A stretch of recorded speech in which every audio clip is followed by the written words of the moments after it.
মালতী কাকিমা, তোমার তোমার মুখটা আমার মুখটা খুব ফর্সা হয়ে গেছে না?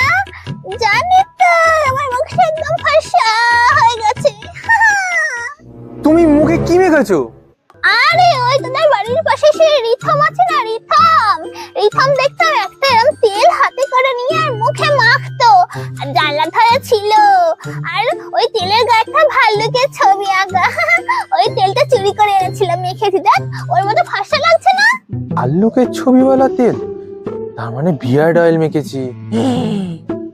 ও কাকিমা, বলছি তুমি না, তোমায় খুব ফর্সা লাগছে, তুমি এরকম খোলা মুখে কোথাও যেও না, ঘোমটা দিয়েই যাও বরং, বুঝলে? তুই ঠিক বলেছিস রে, এত ফর্সা হয়ে গেছি না আমি, লোকে দেখলে যদি আমার নজর টজরও দেয়। ঠিক আছে, আমি মাথার ঘোমটা দিয়ে যাচ্ছি।